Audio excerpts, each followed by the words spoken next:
Abra sua Bíblia comigo sem perder tempo. Salmos de número 42. Está escrito assim: assim como o cervo ou corça bramam pelas correntes das águas, assim a minha alma suspira por ti, ó grande Deus. Vou ler mais uma vez para que esse versículo fique memorizado. Assim como a corça anseia pelas águas tranquilas, assim a minha alma suspira por ti, ó grande Deus. Amém, igreja? Feche a Bíblia, coloque no banco, na cadeira e pegue na mão da pessoa mais perfumada do seu lado. Eu tentei bonito, não deu certo. Perfumado deve ter alguém. Isso. Ô, meu amigo, tudo bom? Aperte a mão dessa criatura com carinho até eles falarem aleluia. Pentecostal que não faz barulho está com defeito de fabricação, não é? Vamos orar mais uma vez? Senhor, nós te exaltamos, nós te glorificamos, e nós entendemos que dentro de alguns minutos, e esta linda igreja ficará pequena para o tamanho da glória que o Senhor vai mandar do alto dos céus. Os que vieram tristes começarão a saltar de alegria. Os que vieram se arrastando não voltarão se arrastando para casa. Hoje voltarão voando nas asas de um novo tempo. E antes que eu comece a revelar os seus segredos, cerque esta igreja com a sua glória. E num raio de 5 quilômetros, onde houver um demônio alojado, eu dou a esses demônios segundos para sumirem daqui de Piracicaba, porque se não sumirem, serão queimados pelo poder da sua glória que aqui será derramada. Rasgue os céus sobre nós, manda anjos de fogo descerem aqui, que estes anjos desçam trazendo brasas de fogo nas mãos, comecem a esparramar estas brasas entre nós, e onde houver um crente cheio do Espírito Santo, pega ele nesta noite, Jesus, e mostra o caminho da verdadeira e poderosa adoração. Fala conosco, fica conosco, é o que eu te peço agora e sempre, e toda a igreja diz... Os que podem, tomem seu assento, aplaudindo a Jesus porque Ele é bom. Amigos, irmãos, é uma alegria, como eu já disse, estar aqui em Piracicaba. E eu estava na estrada, perguntando a Deus o que falar aqui. Estou pregando já todo dia, tem dia que eu estou pregando 3, 4 vezes. O Eliezer chegou? Que bom, Eliezer, filho do... Fica de pé, Eliezer. Esse aí eu apresentei ele, ó, que menino bonito, né? Modelo. O que é que você falou, Roberto? Você fica cochichando aqui atrás de mim para quê? Fica quietinho. Porque de vez em quando ele me lembra algumas coisas, né? Ele é minha sombra. Aí ele fala, eu viro para perguntar, ele falou que não falou nada. Falar nada com você, não. Ele tá assim porque ele trabalhava nos Estados Unidos com o pastor Benny Hinn, o maior pregador do mundo. Aí as coisas ficaram ruins. Ele veio para o Brasil trabalhar comigo. O pastor Benny Hinn, né? Que sou eu, né? Então tá bom. Vamos lá. E nesses últimos 10 dias eu peguei uma gripe, eu não sei o que é pior, gripe ou uma gripe mal curada. É só Deus, o pulmão fica apertado, vem o dia inteiro tranquilo. Quando eu começo a falar, começo a tossir. Então eu peço para os irmãos orar aí, tá? Para dar tudo certinho, porque eu vou pregar pouco, eu sei que aqui o culto acaba cedo, o pastor disse que eu posso ir até às 4 da manhã. Então, tá? Esse povo é terrível, né, pastor? Sabe dos problemas com o vizinho e quer ver o mal feito aqui, né? Mas está certo. Roberto, mude a música para mim. Esse texto que eu li nessa noite, esse versículo, ele até alguns anos atrás era para mim só mais um poema do maior poeta da Bíblia, que é o rei Davi. Mas depois de uma luta muito violenta pela qual eu passei, e Deus me confrontou em um momento de muita angústia, e eu fui colocado à prova, em teste, com um rabino messiânico lá em Israel, e ele me fez uma pergunta, e da pergunta surgiu esse texto. E quando eu liberei para ele o texto, Deus usou ele profundamente para mudar a minha história. E eu quero hoje aqui que aconteça a mesma coisa com a vida de vocês. Você acredita que Deus ainda fala? Então vamos lá. Deus não usa super-homens e nem mulheres maravilha. É sabido desde que a Bíblia foi escrita que Deus ama ser humano. E Deus ama principalmente os seres humanos que vêm lá de baixo, da plebe, né? Porque parece que os seres humanos que têm um pouquinho mais de condições, quer seja de financeiro ou intelectuais, Deus tem dificuldade em lidar com eles. Geralmente pessoas assim querem uma explicação lógica, plausível, razoável para tudo.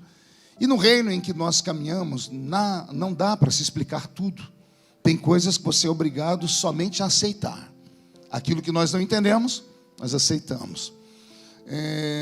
E o poderoso rei Davi vai mostrar para nós que a vida não é feita apenas de altos. Aliás, a vida de Davi teve mais baixos do que altos. Geralmente, a nossa tendência é lembrar somente de coisas boas a respeito de uma pessoa, principalmente os personagens da Bíblia. Mas e quando esses personagens são testados, provados? E quando eles mostram que são apenas seres humanos como eu e você, e às vezes a gente olha e acaba se escandalizando? E quando nós, no meio da nossa caminhada, principalmente nós de igrejas que são carismáticas, pentecostais, que o nosso culto, parte dele é como se fosse uma palestra de autoajuda, porque a palavra que nós liberamos é de fé, você vai conquistar, você vai chegar, as coisas vão dar certo, a porta vai abrir, o milagre vai se aproximar. E quando dá tudo errado?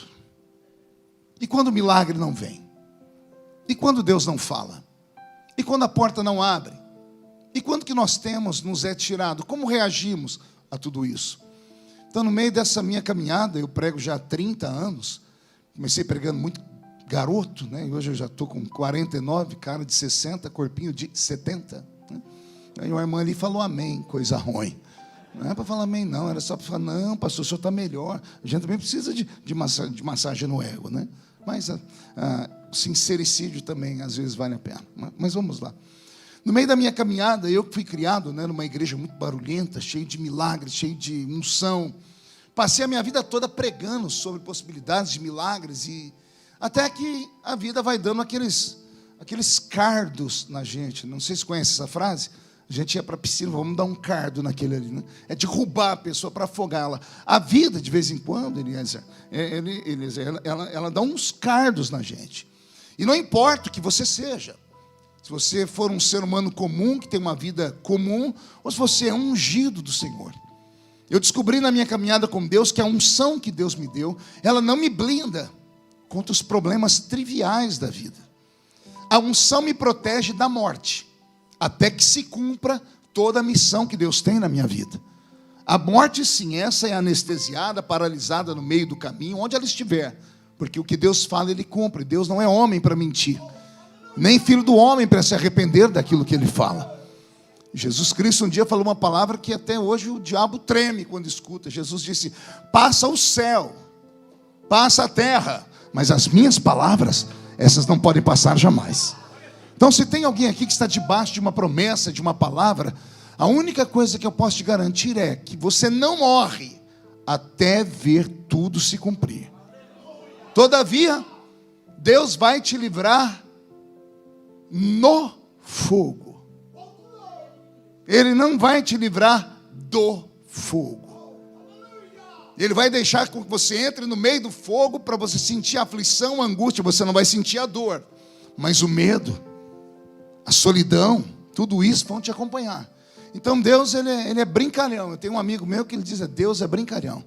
Deus vai dar um dom igual deu para o Roberto Carlos, aí deixa uma perna dele ficar fora do negócio. Imagina, o homem era bonito, o maior cantor do mundo, aí fica sem uma perna. Pegue outras pessoas que você conhece, que são grandes, daqui a pouco falta uma coisa na pessoa. Ele fala, Deus é brincalhão, Deus nunca dá tudo para uma pessoa. Ele sempre deixa uma pendência para que você olhe para o céu e diga assim, é só o Senhor que me sustenta de verdade. Amém? Eu quero contar uma história, quero saber quem está disposto a entrar comigo nessa história. Só que é uma viagem. Só que é uma viagem só de ida. Se entrar na carruagem não dá para descer mais. Se você não gosta de viagens acidentadas, pelo horário dá tempo de ir para casa assistir a Juma Marruá. Porque eu não quero ver onça nessa noite aqui. Eu quero ouvir o grito do leão da tribo de Judá aqui dentro desse lugar. Pode dar só mais um grito para deixar o coração desse velho pregador mais alegre? Pronto, Beto, mude a música. Final do ano de 2013, que foi um ano muito violento para mim, talvez o pior ano da minha história. Um ano em que eu fui alçado a presidente da Comissão de Direitos Humanos e Minorias do Brasil. Não sei se vocês se lembram disso.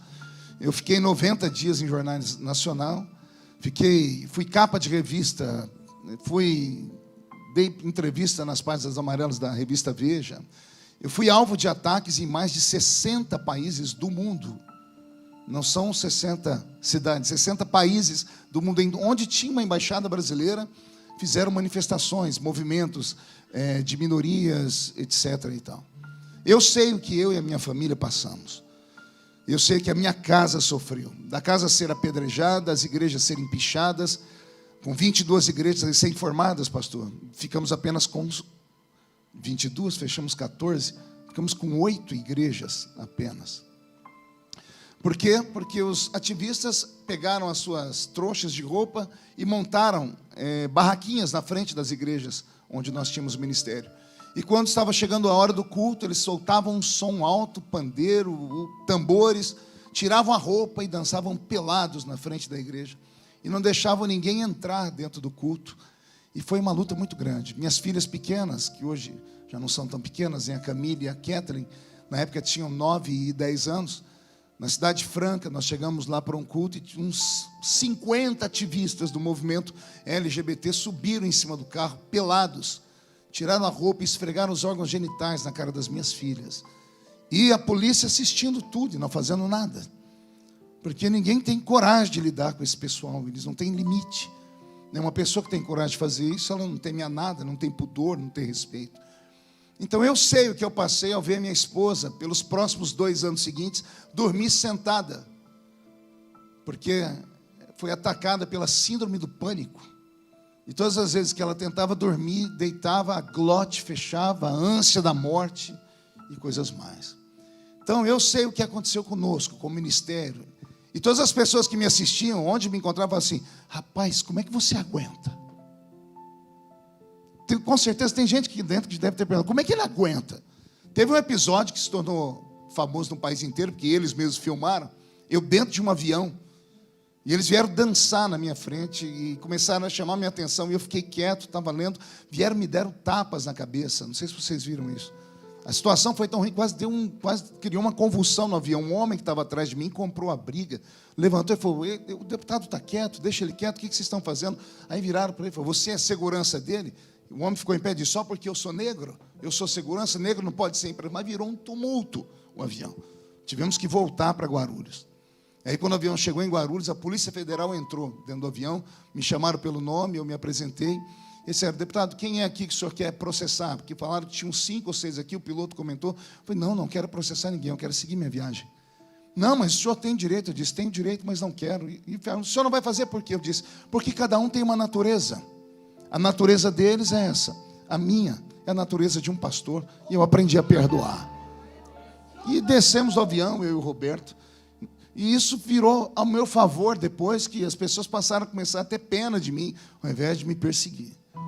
Mas as pessoas perguntam: onde é que o senhor conseguiu força para encarar tudo aquilo? Primeiro, que existe na Bíblia Sagrada alguns dispositivos de fé que são meus e seus. Estão à nossa disposição. Basta buscar que o Senhor dá.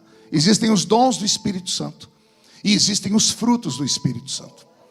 E um dos frutos do Espírito chama-se domínio próprio. Peça esse. Antes de pedir qualquer dom, peça que Deus te dê domínio próprio. Peça para Ele que te ensine a engolir sapo, cachorro, carrapato, o que for, o que colocarem na sua frente. Peça para o Senhor te dar paciência, porque nesse mundo como cristãos seremos testados até o limite. E tudo que as pessoas querem é que nós nos desequilibremos. Tudo que eles querem é que um pastor solte um palavrão, reaja, levante o braço, chute. E olha, não faltou vontade, porque eu sou ser humano e eu não tenho sangue de barata nas veias. Mas eu tinha consciência de que qualquer ato meu prejudicaria não a minha vida, mas prejudicaria o reino de Deus inteiro. Existem 2 fases de você viver nesse mundo. Uma é quando você vive e a sua existência impacta as pessoas. Outra é quando aquilo que você representa se torna maior do que aquilo que você é. Anote isso, porque se Deus te exaltar, é isso que você vai ter que enfrentar. Às vezes aquilo que você é muito menor do que aquilo que você representa. Eu só sou um homem, um pai de família, nascido no meio do mato aqui perto, ex-cortador de cana de açúcar, apanhava laranja, algodão, café, engraxava sapato. Minha mãe não sabe ler nem escrever até os dias de hoje. Esse sou eu, mas o que é que eu represento? Uma geração inteira. Eu represento a igreja do Senhor no parlamento. O diabo não estava atacando a mim, pessoa física, ele estava atacando a nós. E qualquer ato meu acabaria trazendo uma tragédia. Então, eu tive que arrumar forças onde não tinha. Eu não chorava na rua, eu não chorava em avião, eu não chorava nos corredores da Câmara, mas trancado dentro do meu gabinete. Quantas vezes eu chorei? Quantas noites eu chorei? Chegava em casa firme, porque alguém tem que ser firme em casa. E via minha esposa tremendo de medo, as crianças. Eu tive que tirar uma filha minha da universidade. Porque a universidade toda é tomada por professores de esquerda, que começaram a atormentar minha filha, mandando em grupos de WhatsApp, mostraram para a escola inteira que ela era minha filha. Imagine, os alunos de mais de 15, 20 classes, atormentando a sua filha. Um amigo meu dos Estados Unidos, um grande amigo, pastor Erasmo, que falou, não, eu vou mandar as passagens, mande a Karen para cá, eu cuido dela para você. E minha filha ficou 1 ano lá. Então, quando as pessoas olham para um homem como eu, dizem assim, nossa, parece que tudo dá certo na vida dele. Ei, eu não sou um mágico. Eu apenas tenho fé no mesmo Deus que você tem. E eu acredito piamente de que Deus não dá uma luta maior do que aquela que a gente possa encarar. Deus não dá uma cruz mais pesada do que os seus ombros suportam. Pastor, mas a minha luta é muito grande. Parabéns, é porque a sua vitória será muito grande também. A culpa não é de Deus, não, a culpa é sua. Fica pedindo coisas grandes. Senhor, eu quero ir, eu quero chegar, eu quero alcançar. E o Senhor diz, é claro, você pode ir, mas o caminho não é fácil. O problema é que quando nós sonhamos em linha reta, sem obstáculo nenhum. A gente recebe uma profecia, a profecia mexe com a gente. Vou eu te exaltar. Você só pensa na exaltação. Aí Deus, como disse aquele meu amigo, é brincalhão. Deus não vai te dar uma coisa que não custe nada. Porque o que não custa nada também não vale nada. Deus não quer filhinhos de papai.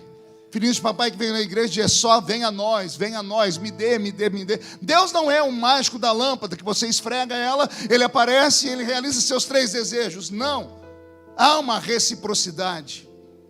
Se você pede, Deus te dá. Mas Ele primeiro te testa. Antes de te aprovar, Ele vai provar você.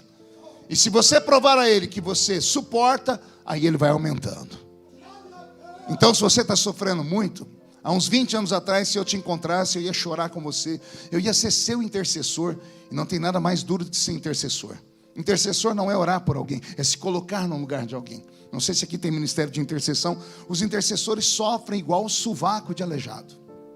Opa, não pode falar mais isso que é politicamente incorreto. Calma, já faço minha culpa. Sofrem mais do que portadores de necessidades especiais com as suas axilas que assam. Falei a mesma coisa, mas de maneira extremamente correta, entenderam, né? Pois bem. Porque o intercessor, ele traz sobre ele, então ele entra na batalha, ele guerreia. Se termina de uma oração de intercessão, parece que você apanhou. Se fosse há 20 anos atrás, eu ia fazer isso com você. Hoje, com a experiência que eu tenho, quando alguém chega e diz, pastor, eu estou no vale, eu estou sofrendo, eu perdi. Deixa a pessoa contar a história dela. Termina, eu olho para ela e digo assim, meus parabéns. Uns já me chamaram de sádico. O senhor é sádico, o senhor gosta de ver a gente sofrer? Eu digo, não, é porque eu já passei por aí. E eu sei onde esse caminho vai te levar. Eu sei onde Deus vai te levar se você aguentar. Se você suportar mais um pouquinho. Se você tentar pelo menos dar um tapa de luva de pelica na cara do diabo. De que jeito, pastor? Você saiu de casa atormentado, deixou lá 1 milhão de problemas, entrou na igreja, a sua cara ainda se mantém fechada e feia. Dá um tapa na cara do diabo, sorria. Ah, pastor, mas eu sou maluco? Todo crente é maluco. E se não for maluco, não presta para ser crente. Deus não consegue lidar com gente normal. Mas Ele ama gente doida. Gente que não tem nada, diz assim, eu sei em quem eu tenho crido. Gente que entrou aqui dentro e falou, a lista da pessoa é assim, a minha mulher me abandonou, meus filhos morreram, minha casa caiu, minha empresa falhou, meus empregados foram embora, meus bens foram liquidados, meus amigos falaram que eu estou com um pecado escondido e eu ainda estou leproso. Aí Deus quer que esse leproso fique de pé, pegue um caco de telha na mão, não vê um caco de telha, vê o Oscar da vida. E levantar o troféu dizendo assim, eu sei que o meu Redentor vive. E que em breve ele vai se levantar. O seu Redentor vai se levantar em breve. Só quem crê nisso não dá um grito, não dá um berro de glória a Deus aqui dentro. Isso! O resultado foi que no final de 2013 eu tive uma depressão profunda. E eu, que até então, assembleiano, pentecostal, do mistério, tudo para mim, demônio. Não, depressão, demônio. E aí eu vi que o demônio, ele sim, ele tem influência na depressão. Mas depressão não é questão de demônio. É um acúmulo de frustrações do passado, somado às expectativas de um futuro que não existe. A depressão é um limbo. É você estar num lugar, você não sabe se ele é pequeno ou grande, se ele te sufoca ou ele te deixa te respirar. É você perder a gana pela vida. É perder a vontade de levantar, trabalhar, enfrentar. De começar a buscar alguma coisa. E eu jamais imaginei que eu passaria por isso. E para me convencer a falar com um psicólogo? E para achar um psicólogo em que eu confiasse? Porque tudo comigo vai parar no Jornal Nacional. Achei. E um psicólogo disse, você precisa de se tratar. Você aguentou demais, foi muita pressão. E você aguentou mais do que um ser humano normal pode suportar. Ele falou, mas por que só agora deu isso? Ele disse, algum gatilho. Alguma decepção, uma coisa, só faltava uma gotinha d'água. E essa gotinha veio e entornou. Fiquei trancado em casa. E eu não saía para nada, não conversava com amigos. Não deixei a minha igreja saber, eu sou pastor de igreja. Na mente das pessoas eu estava num retiro, eu estava me preparando. E mal sabia eu que eu só queria ver a morte. Eu desisti da vida. A gente não guarda segredo quando é mais de um que sabe, né? Um amigo meu que mora em Israel descobriu. É um empresário, ele é filho de brasileiros, mas nascido lá. E quando ele ficou sabendo, ele me ligou e falou, pastor Marco, eu quero te dar um presente. Eu não queria nem atender o telefone. Aí ele insistiu, eu falei, tá, o que você precisa, amigo? Não, eu quero te dar um presente, não é para você não, para a sua família inteira. Vocês vão vir aqui para Israel com tudo pago. Você, sua esposa, suas filhas, se quiser trazer a sogra. Eu disse, não atrapalhe a minha viagem, por favor. É brincadeira, minha sogra é uma benção, né? E eu não queria ir, mas as meninas insistiram, fizeram de tudo, e por elas eu fui. Cheguei lá em Jerusalém, né, de Tel Aviv, fomos para Jerusalém, me botou num hotel muito chique, né, lá é tudo muito bonito, mas eu já conhecia a terra. Eu não tinha vontade de sair do quarto. Não conseguia ir tomar café da manhã, não tinha vontade de nada.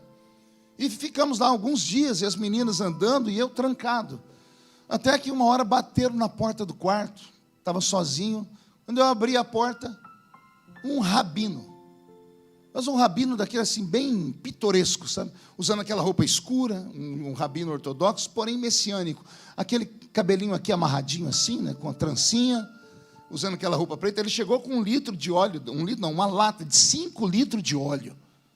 Do outro lado, um saco com umas 500 cordinhas vermelhas. Eu falei, o que é macumba? O que ele vai fazer aqui? E ele entrou e disse, Deus me mandou vir aqui fazer um ato profético. Eu disse, faça. Ele ungiu cada pedacinho daquele quarto. Ele me deu aquelas cordinhas, ele amarrou uma no meu dedo, eu não entendi, eu acho que ele era meio cabalista. E eu na minha, sem sentir nada. Daqui a pouco ele falou assim, não, olha, vi que não resolveu, então vou para o plano B. Ele falou, eu falei, qual é o plano B? Você vai sair daqui de dentro comigo, eu vou te levar num lugar que você nunca foi aqui em Jerusalém. Não quero. Ele falou, vai. Ele insistiu tanto que eu acabei indo. Eu acabei indo porque eu me apaixonei pela barba dele.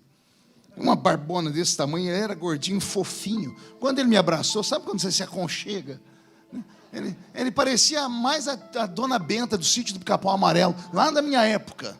Não essa agora que mexe com Twitter, não. A dona Benta que fazia tricô, né? Sabe aquele vovô que você quer abraçar ele?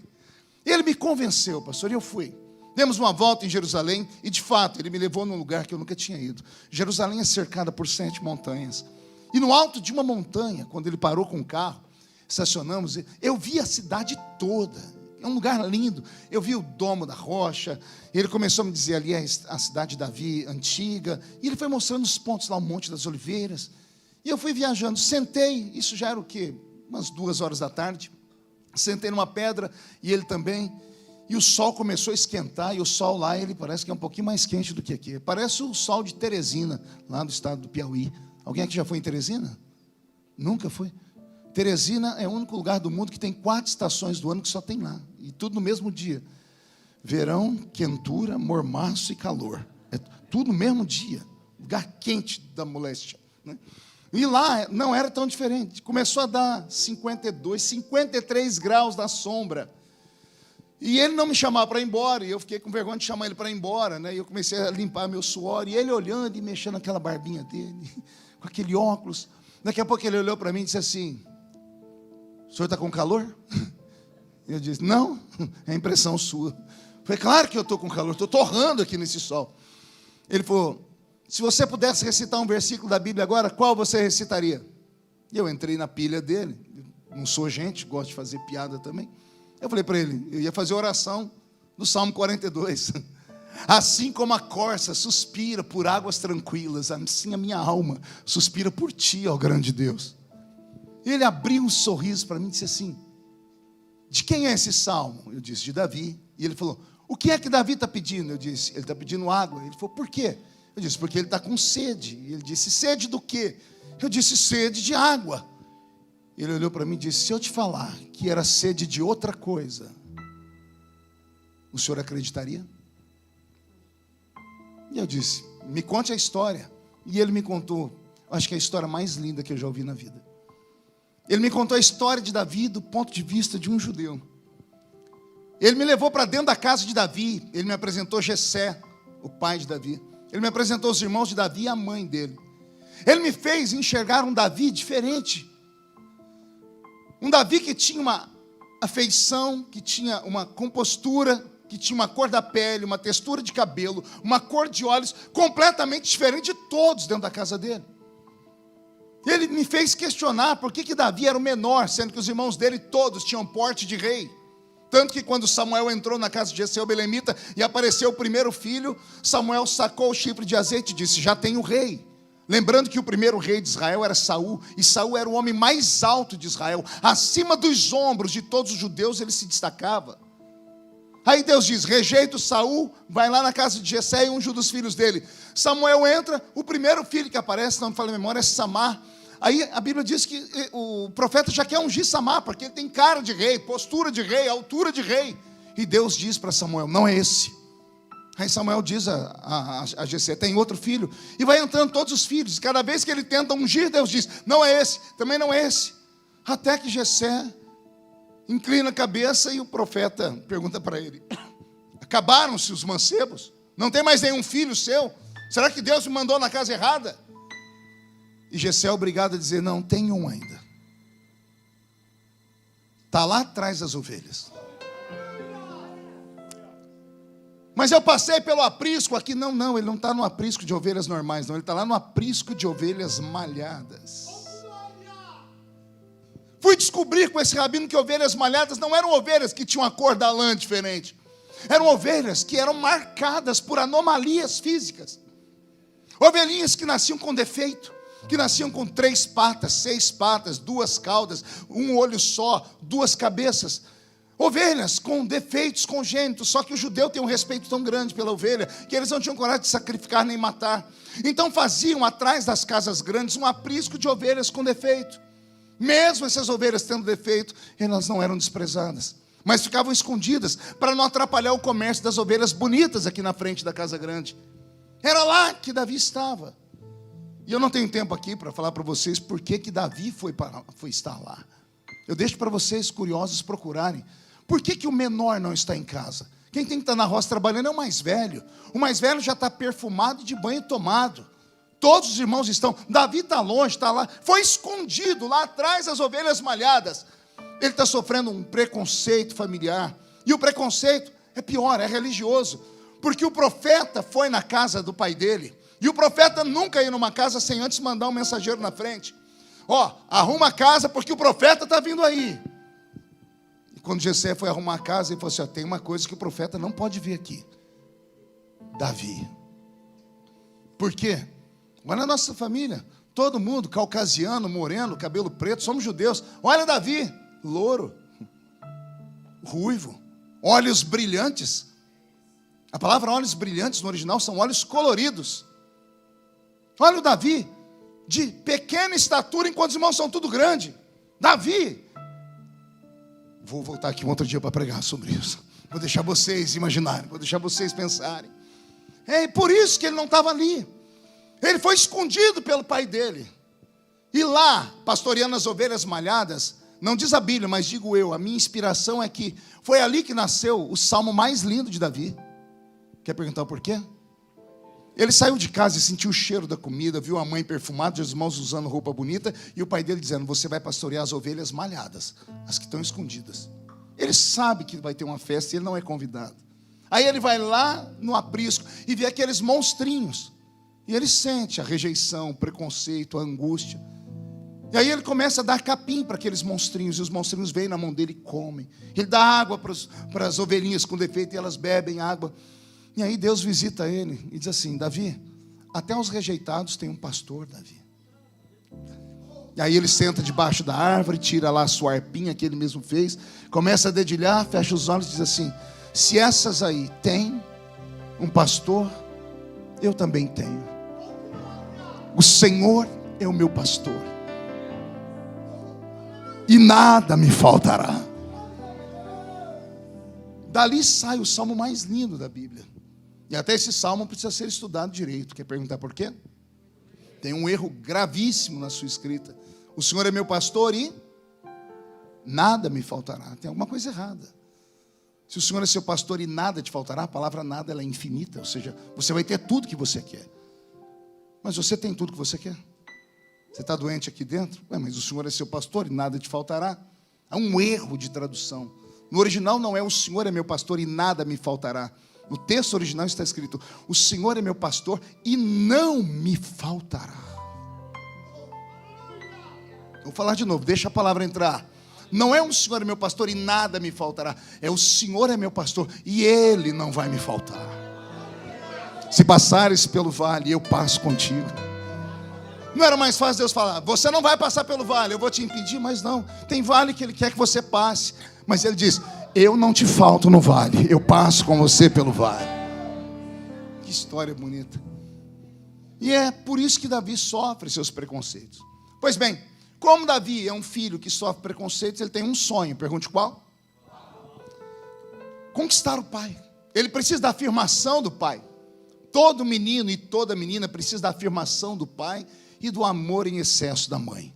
A mãe é para onde a gente corre quando está tudo desabando.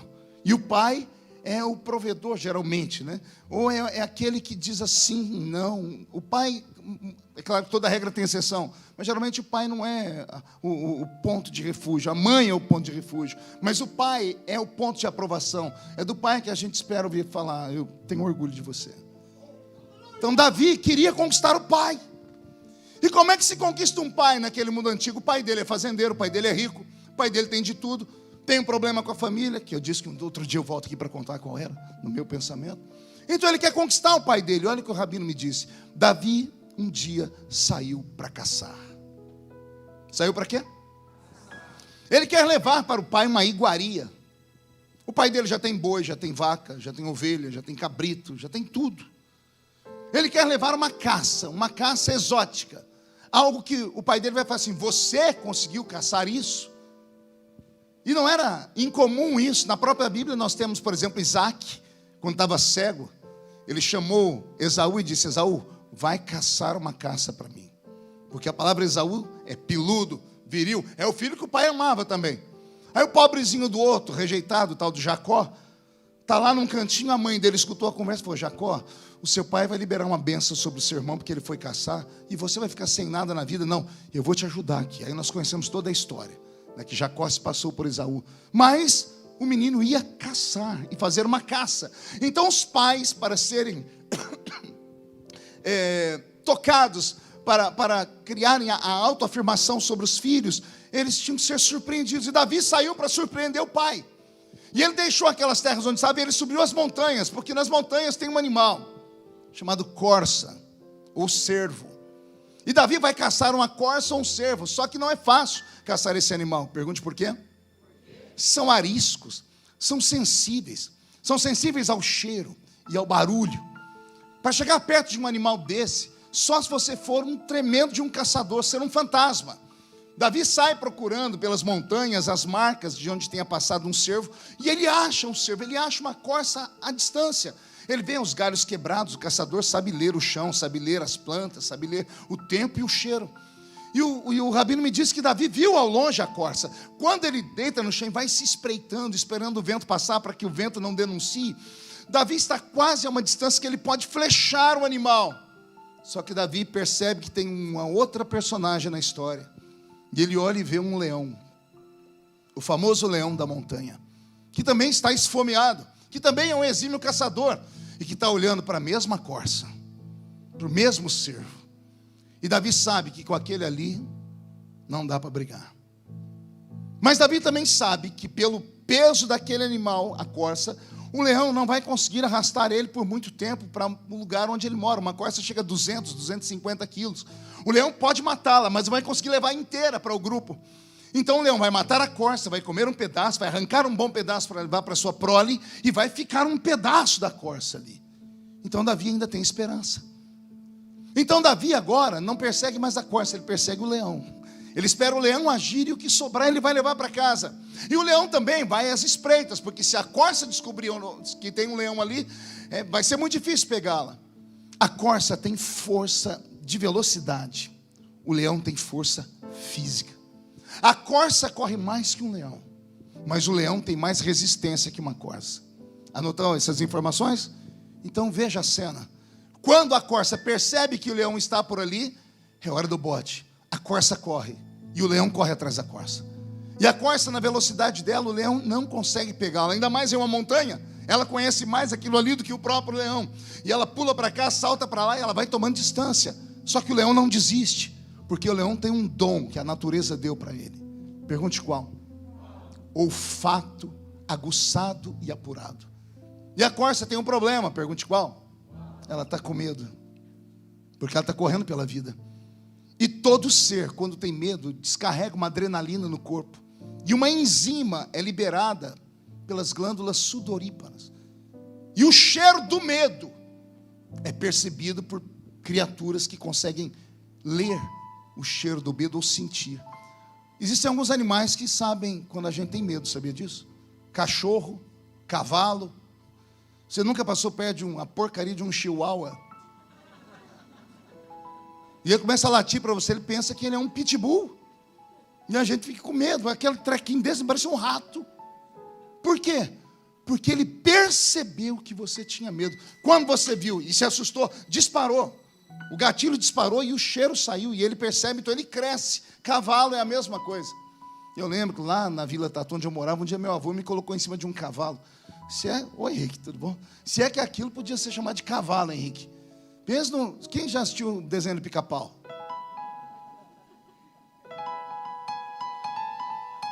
Depois você vai ali, põe a mão na cabeça e vê quem está operando aqui. Aquele cavalo do Pica-Pau chamava pé de pano, né? Só tinha barriga. Meu avô me colocou em cima de um pangaré desse, só tinha barriga, o infeliz do cavalo. E meu avô falou, vamos ver se vai aprender a domar. Eu falei, hoje eu vou. Ih, que jeito. Quando eu subi naquele animal, pense no medo, minha perna começou a tremer. Não é que o infeliz do cavalo sentiu o meu cheiro. E ele pensou que ele era um manga larga. Ele saiu correndo, ele me jogou em cima de um pé de café, eu me arrebentei inteiro. Aí chegou meu avô e falou, ê, medroso. Eu falei, sou medroso não, vô, é o cavalo o arreio que soltou. Ele falou, rapaz, o cavalo sentiu o seu medo. Olha só, meu avô não tinha estudo, mas os antigos sabiam que alguns animais percebem o cheiro do medo. O leão sentiu o cheiro da corça porque ela transpirou. E detalhe, ao transpirar, ela deixa um canal invisível, uma marca que ninguém pode ver, mas o leão detecta. Já viu em cenas de crimes, quando eles pegam um cachorro, o cachorro vai e ele descobre tudo. Olfato aguçado. O rabino me contou que o leão era assim. E o leão tinha uma coisa na cabeça dele, ele pode não estar vendo a corça, porque a corça sumiu. Mas ele vai encontrar a corça porque ela deixou o cheiro do medo pelo caminho.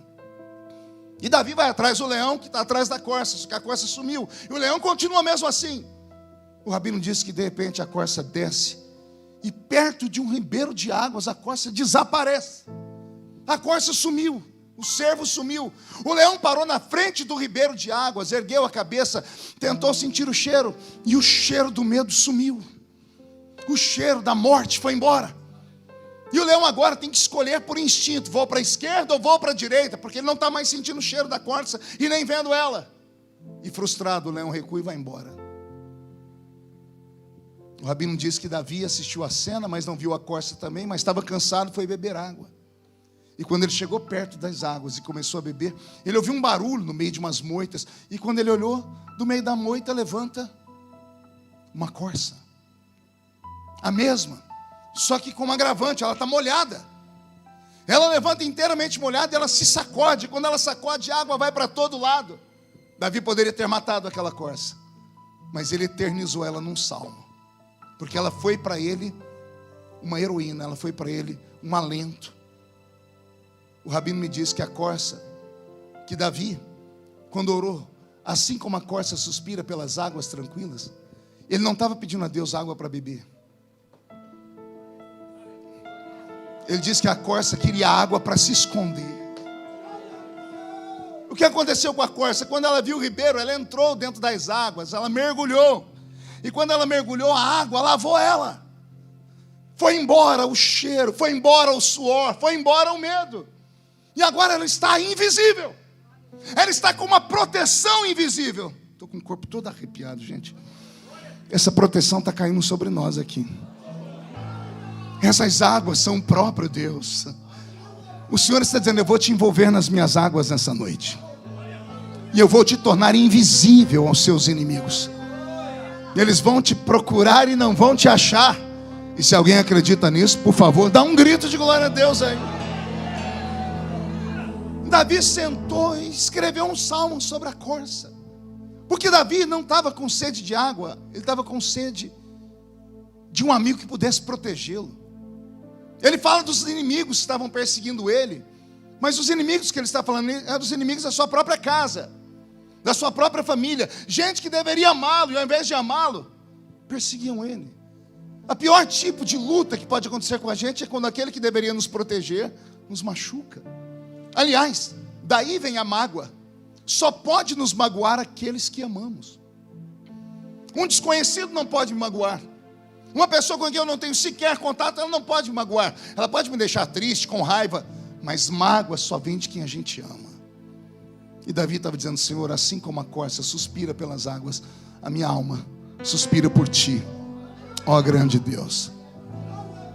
Quando o rabino me falou aquilo, Michele, entrou um bálsamo. E ele falou para mim: meu amigo pastor, você só precisa mergulhar nas águas que você conhece bem. E eu entrei nas águas naquele dia. Eu comecei a chorar, ele não precisou falar mais nada. Não contei para ele meus problemas, ele só me deu um abraço. Eu chorei por 1h30. Saí dali como uma criança. Ele sorriu para mim e disse assim: é bom mergulhar, não é? Eu trouxe uma revelação de Deus para você hoje. Tudo que você precisa está resumido em uma única palavra: mergulhe. O que é mergulhar? É se esconder. Não, pastor, eu não posso ter medo. Ei, você é um ser humano. Você é um ser humano, você não é um robô. Você é um ser vivo. O medo faz parte. Às vezes o medo nos protege.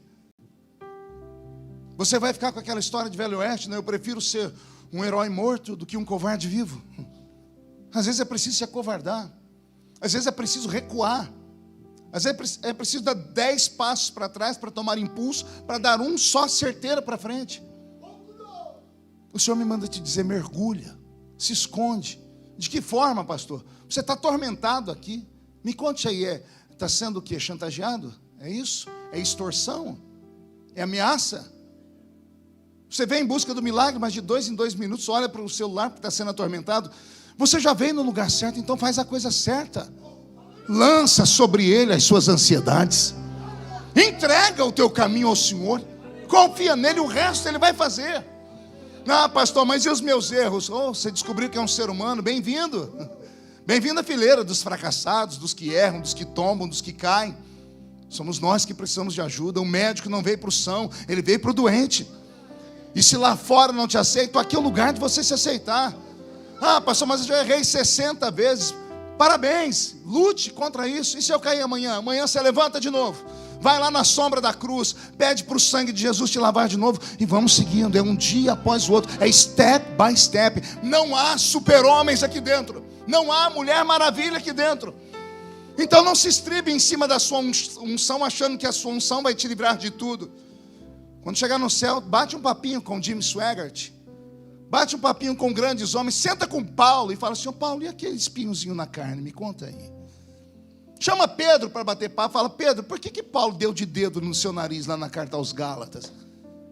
Você vai descobrir que Deus não se escandaliza com o que nós fazemos, porque nada que fazemos está longe dele. Olha o que eu estou te dizendo, não tem como pegar Deus de surpresa. Não teve um dia que Deus abriu a janela do céu, olhou para você, tomou um susto e falou: ai meu eu. Entendeu aí? Para entender o pastor tem que ser inteligente. Quando a gente assusta, a gente fala: ai meu Deus, né? Deus só tem ele. Ele olhou e falou: ai meu eu. Miguel, vem cá, me traz um copo d'água. Olha o que aquele carequinha ali fez. Não tem isso, não existe essa possibilidade. Olha o que aquele gordinho ali fez. Olha o que o Enéas ali fez. Eu falei do Enéas, estou te entronizando aqui. Pois bem, não tem um dia que Deus tenha olhado para você sem que Ele não saiba de nada. Salmos 139, verso 16. Todos os meus dias estavam escritos no seu livro, antes que esses dias viessem a existir. O que o senhor quer dizer, pastor? Quer dizer que está tudo certo, está tudo como tem que estar, não tem nada fora do controle. O que você está passando, o que você já passou, o que você não vai passar, está tudo escritinho. O que eu faço, pastor? Dá glória a Deus, só isso. Reage, anima. Eu vou terminar, porque as horas voam, né? Nem vi, já é 8h30. Eu estava um dia desses pregando, eu estava pregando num evento e me veio à memória uma lembrança de um fato meu da infância. Eu fui criado em periferia, né, mas periferia com P maiúsculo. E eu era guarda-mirim. O guarda-mirim era uma entidade sustentada pelo Lions Club, o Rotary, só para filho de famílias extremamente miseráveis abaixo da linha da pobreza. E eu liderava um grupo, meu número era o número 195, eu liderava quase 200 meninos. E era um aniversário, era o Dia das Crianças, Henrique, e o prefeito lá da minha cidade inaugurou um centro de lazer, num bairro bem pobre. E ele levou um cantor juvenil na época, chamava Adriano Júnior, né? E nós fomos fazer a segurança e cuidar ali, porque era Dia das Crianças, e era meu aniversário, que eu nasci no Dia das Crianças. E quando falaram para o capitão que era meu aniversário, ele falou: Feliciano, você vai trabalhar só até meio-dia? Do meio-dia em diante você está liberado para curtir aqui. Eu falei: obrigado, né? Eu já tinha dado um jeito de levar um shortzinho, porque eu falei: quando terminar aqui, tem que todo mundo ir embora, eu vou pular naquela piscina. Uma piscina linda que fizeram lá, piscina olímpica, né? Quando ele me liberou, eu catei meu calção e fui para a piscina. Quando eu olhei na piscina, pense no inferno. A piscina era para 100 crianças, tinha 500. E 500 crianças de periferia. Crianças que você estava andando, olhando para assim, os piolhos ficavam brigando por espaço na cabeça. Nariz escorrendo. E escorrendo assim, quando já estava maduro o negócio. Eu gosto de dar detalhes, né? Sabe aquelas perebas que a gente tinha antigamente, Henrique, nas pernas, ficava tudo amarelo. 500 meninos e meninas desse jeito. E eu falei: mas eu não vou sair daqui, porque eu sou brasileiro e eu sou valente, não desisto nunca. E eu fiquei procurando um lugarzinho para poder pular, que eu pudesse respirar. Aí tinha um lado raso e o fundo. E como eu sabia nadar um pouquinho, eu falei: eu vou lá no fundo. E no fundo sobrou um espacinho. E eu pulei. Me senti, né? Entrei numa piscina grande pela primeira vez. Eu mergulhei. Quando eu mergulhei, fui lá no fundo, eu vi aquele azulejo branquinho, né? Eu olhava por cima, eu só via aquelas perninhas batendo assim. Eu subia. Daqui a pouco, né, eu desci de novo. E não tem nada mais gostoso que você conseguir parar no mergulho. Alguém já pulou numa piscina e mergulhou? Estou pregando para a Assembleia. Ninguém vai em piscina aqui não, pastor. O senhor precisa mudar a sua doutrina. O pastor aqui já liberou. Pode ir na praia. Vou perguntar de novo. Quem já mergulhou aqui? Você estava escondido? Bocó. Não deixa eu sozinho, não. Mergulhar é a melhor coisa que tem no mundo. Você mergulha e quando você fica lá embaixo, parado, a sensação é uma calmaria, um silêncio. Aí o pulmão começa a arder. Aí você começa a procurar oxigênio. Você vai, sobe aqui na flor da água e respira. Como eu gostei, eu respirei e desci de novo. Cabeça de menino tem que ser estudado pela NASA. E eu lá embaixo, não lembrei de um filme que eu tinha assistido 4 dias antes, chamado Platoon. Quem lembra de Platoon aqui? E tem uns velhos aqui também, ué. É um épico da artilharia, Segunda Guerra Mundial, mostrando como foi que os Estados Unidos passaram mal vergonha com o Vietnã, né? Muito interessante o filme. E tem uma cena que é icônica no filme. O soldado americano pula dentro de uma lagoa, porque ele está sendo perseguido. E quando ele entra dentro da lagoa, ele percebe que está vindo pessoas, então ele fica lá embaixo e prende o fôlego. Aí aparecem uns 10 Vietcongs. E eles ficam na beira da lagoa, ficam olhando, tiram um cigarro para fumar, e o soldado está ali, valente, sem perder a postura e conseguindo respirar. Daqui a pouco, esses 10 Vietcongs, eles dão um negócio neles, que eles distraem. O soldado levanta de dentro da lagoa, mas ele levanta em slow motion, né? Em câmera lenta. Ele levanta com a arma aqui e começa. E ele mata todos os inimigos dele. É um herói verdadeiro americano. Eu lá debaixo da água, lembrei do filme. Cabeça não é normal, não. Quando começou a arder o pulmão, eu disse, vou imitar a cena. Vou levantar, mas eu fui em câmera lenta. Dedinhos a lá Bolsonaro. Fiel escudeiro. E fui levantando. Quando saiu o meu tupete, quando saiu a testa, os olhos, quando saiu o nariz, na minha frente flutuou um cocô.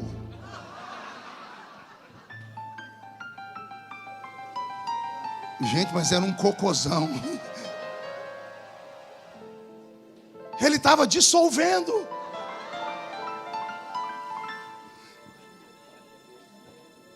Deu uma coisa ruim. Mas eu olhei para aquele cocôzão e falei, você não vai me vencer. Eu mergulhei. Nadei para o outro lado e levantei e não tinha mais cocôzão. Fiz isso a propósito para descontrair vocês. Mas isso é um resumo da vida. Se tudo aqui em cima está podre, se não tem o que fazer, mergulha. Se esconde nessa noite. Chama sua esposa, seus filhos. Tira um tempinho de oração lá no quarto, lê a Bíblia, canta um louvor. Acredita que Deus ainda faz. Essa é uma promessa de Jesus. Quando tiver um problema sério, entra no quarto, fecha a porta atrás de si, fala com seu pai que está no céu em oculto. Ele vai te visitar. Eu estou aqui para dizer para vocês que é possível passar pelo pior vale da vida e sair do outro lado. Eu venci. Minha esposa venceu. E estamos aqui dando glória a Deus, esperando o dia seguinte, porque a vida é uma roda gigante. Aliás, para alguns a vida é uma montanha russa. A montanha russa é 1000 vezes pior que a roda gigante. Na montanha russa, às vezes você está de pé, mas a montanha está de cabeça para baixo. Às vezes você está de cabeça para baixo e a montanha está para cima. É uma loucura. O que importa é estar seguro. É saber que lá no final da viagem vai dar tudo certo. E o que eu faço, pastor? 3 conselhos para você. Primeiro, se a sua alma está aprisionada demais, procure um profissional de saúde mental. Não é vergonha procurar um psicólogo. Não é vergonha ter alguém com quem você desabafar. Segundo, se apegue à família. Porque família não é só o que temos, é tudo que temos. O melhor amigo não suporta ir com a gente no meio de uma caminhada tortuosa, mas a família vai. E terceiro, se apegue a uma igreja que te ame. Frequente um lugar onde as pessoas te tratem de fato como membro da família. Não apenas alguém usado. Não apenas alguém que pode estar ali. Não. Isso aqui é família. E se você conseguir esse tripé de sustentação, pode se levantar contra você qualquer homem da terra, qualquer demônio do inferno, ou qualquer anjo do céu, vão se levantar para cair. Porque a vitória é sua, em nome de Jesus Cristo. Encerro aqui só dizendo a vocês que se amem. E não deixe o orgulho ficar acima disso. Eu enterrei um filho meu na fé. Eu enterrei um pastor que no domingo à noite pregou uma mensagem que o céu parece que tinha ficado baixinho. E na terça-feira cansou de viver. Subiu no alto de uma ponte de mais de 100 metros de altura e se jogou. 33 anos. Lindo, parecia um ator. Esposa linda, uma filha linda, uma chamada divina. Acho que foi momentos difíceis. Imagina você fazer um velório de um pastor que se matou. E aí, pastor, falar o quê? E o próximo culto? A igreja inteira, porque domingo passado ele pregou. Agora ele está morto. Aí domingo que vem você está aqui, a igreja toda te olhando. No velório eu olhei para ele, eu xinguei tanto ele. Xinguei de boca fechada, né? Falei, por que você não me falou? Eu estava aqui, sou seu pai. Por que não falou? Por que se mostrar uma barreira quando você não é uma barreira?